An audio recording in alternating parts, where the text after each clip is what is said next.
Bloomburrow introduces a crap ton of new legendary creatures, and in this video, we are not going to be talking about any that are in the pre-con decks. Instead, we're talking about like half of the other ones because this video is going to be broken into 2 parts, so please subscribe to see the other part when it drops next week. Without further ado, welcome to a serious guide to Bloomburrow. Let's start with Ygra, Eater of All, aka TLC's new show, My 600-Pound Commander. They are 5 mana for an elemental cat 6/6 with ward, sacrifice a food.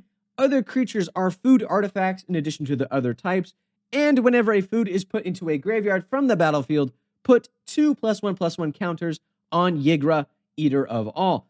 This follows what I like to call the King Henry VIII strategy, where you have food and an aristocrat.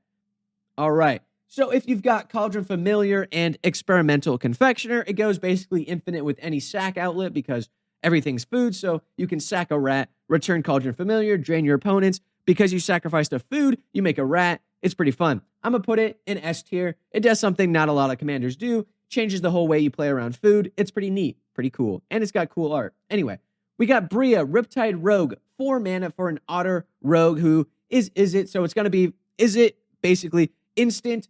It has prowess. Other creatures you control have prowess.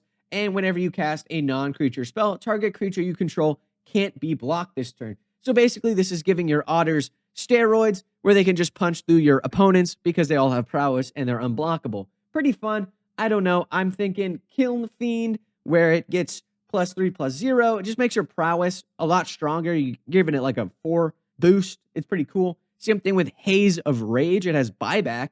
Creatures you control get +1/+0, and it has Storm, so you kind of storm off with your Izzet, make a bunch of your creatures unblockable.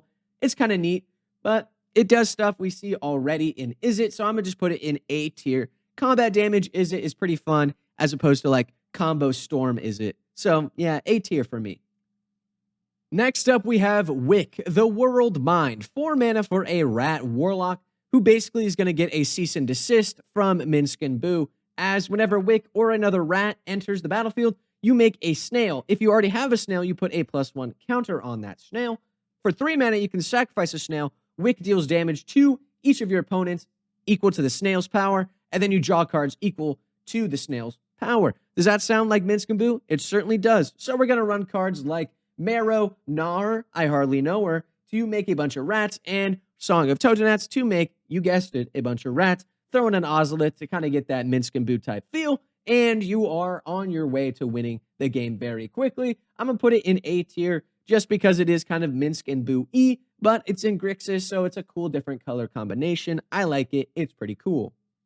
Next up, we have the Infamous Cruelclaw. 1 black-red for a Weasel Mercenary who is going to get a cease and desist from the Man in Black from Princess Bride for being awesome. Whenever the Infamous Cruelclaw deals combat damage to a player, exile cards from the top of your library until you exile a non-land card. You can then cast that card by discarding a card rather than paying its mana cost. So we get to do a little bit of tax evasion on cards like, I don't know, Blightsteel Colossus or any of my Eldrazi cards.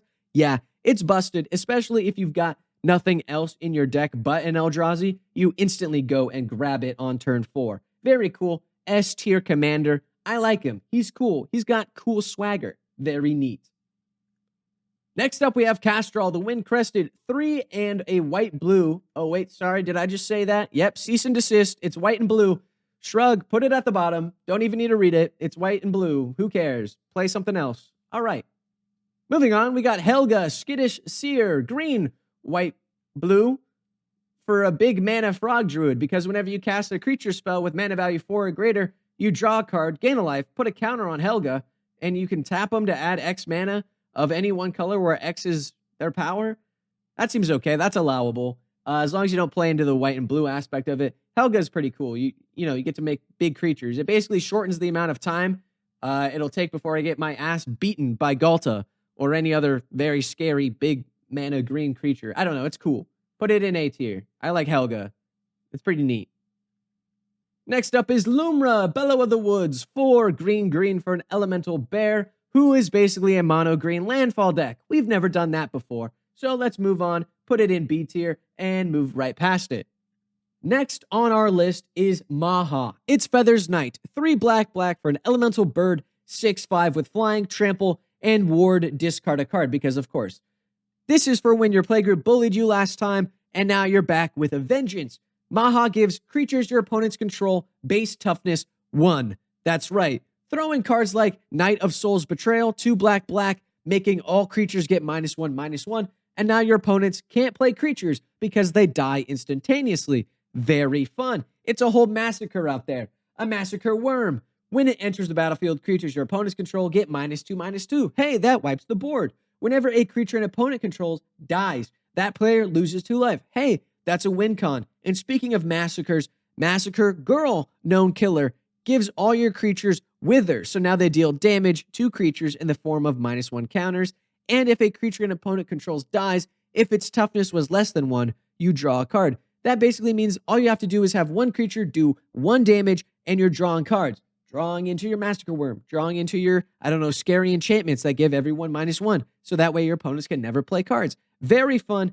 This commander is just a little bit cringe, in my opinion. Fun once, fun repeatably, not quite as much. So on the tier list, I'm going to put Maha in B tier. I think it's cool, but it's one of those one and done commanders. You play it once, not super fun to play repeatably. All right. Moving on, we've got Glarb. Calamity's Augur, black, green, blue for a frog wizard noble with death touch. He's a 2/4. He can let you peek at the top card of your library anytime you are feeling freaky, funky, fresh, and you may play lands and cast mana value 4 or greater spells from the top of your library, tapping him to surveil 2.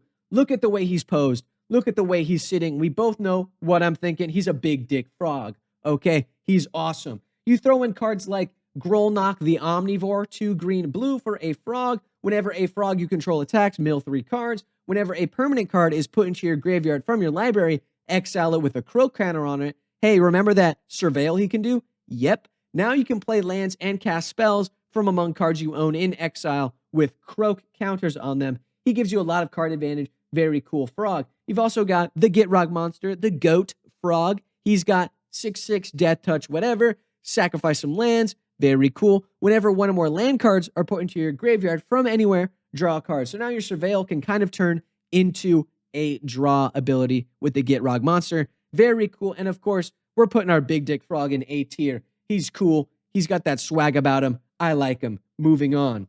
Up next is Baylen the Haymaker. Red, green, white for a rabbit warrior. Tap 2 untap tokens to add a mana of any color.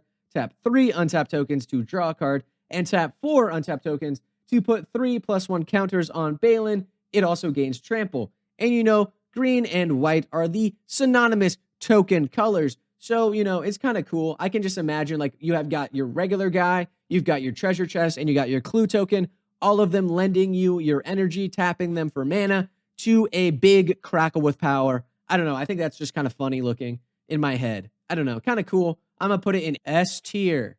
It's just really good. You can get mana, you can get card draw, you can get trample. It's really good. And for 3 mana, I like. Tokens are cool. What are you going to do?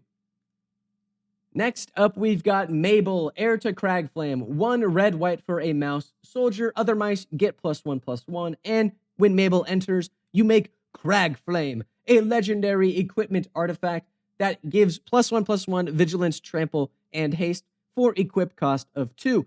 Unfortunately, Boros has a lot of equipment decks already, and I already clowned on the mono green for their landfall deck, so we're going to give them back to B tier. Cool art, cool sword, not cool enough mechanically, in my opinion. I don't know. The video is getting a little bit long, so I hope to see you in the next part coming out next week.